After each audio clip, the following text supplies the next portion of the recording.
To have a look at the Kenyan shilling, which closed 0.3% weaker on Tuesday at 84.10.30 to the dollar, compared with Monday's close of 83.85.95.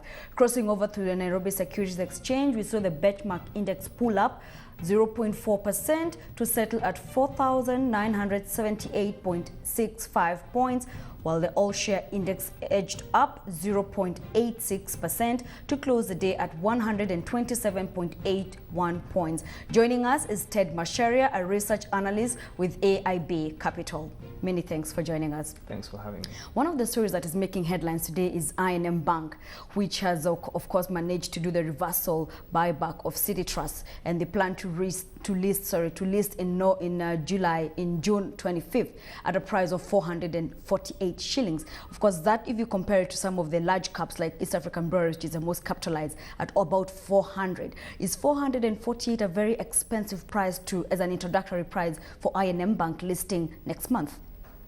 That is a very deceptive price, because before, City Trust was just an investment firm, a small investment firm that is now backed by very strong growth from IandM Bank. Yes. And IandM Bank is not a slouch in its category. It's a top middle tier bank, and if you look at its 2012 earnings, it's slightly higher than NIC Bank and NBK. If you were to compare the price of IandM Bank as City at that 440 shillings, and you were to compare that PE with the banking sector PE, then you will see that that is a relatively cheap counter. Initially, the PE was slightly over 23 because City Trust did not have any real earnings. But once the profits from IandM back the price, then the PE will drop to about 6. So if you were to compare the price PE-wise, then IandM Bank should come back at around 900 shillings. But how will the investors take that price? There is still one more operation that needs to be done. They'll do a share split so that they can increase liquidity on the counter. Because initially there was less than 1 million shares, but for it to trade effectively on the bourse, they'll need to increase the liquidity on the counter. So perhaps that price will be dropped after the split from 400 to about 30-20, depending on the split ratio. All right. Crossing over to CFC Stanbic, which yesterday rose 5% to about 63 shillings, of course on the back of the results that they reported yesterday morning.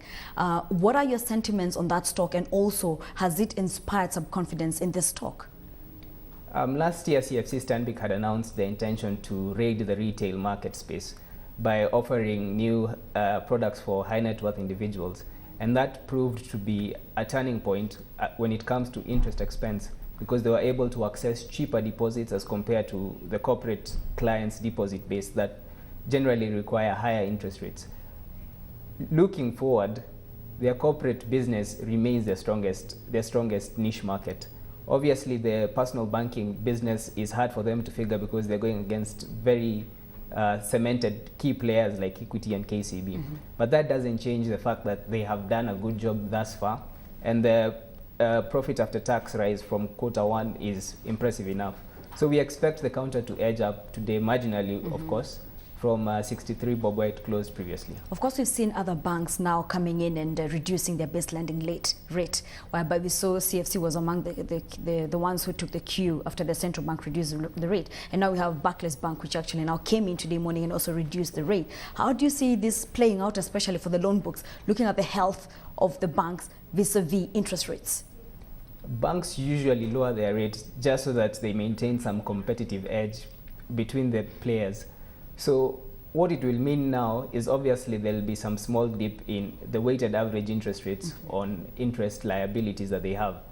But overall, because the loan book is growing and the interest rates are not falling so quickly, then they'll be able to maintain their net interest margins, and they'll be able to also grow their bottom line. Okay, looking at the losing end, we had Nation Media, which lost about 1% to 302 shillings. Looking at some of the news that are coming in, we saw some of the subsidiaries in Uganda closed down business. They have 2 stations and a newspaper, and they were raided by the police 2-3 days ago.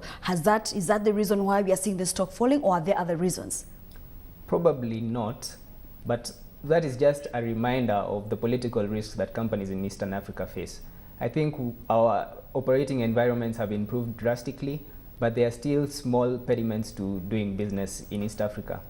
And the fact that it was motivated by political reason will perhaps dampen investors' attitude towards the counter, but not too much, because their revenues are still growing, their operations across East Africa are still doing very well, and they are increasing their market share, particularly in the digital and the radio sector. A very quick one, which is the stock pick that you have for this week? We are looking at EABL. We want to see how much the demand-supply forces will push the counter up, right, and the foreign investor participation on that counter.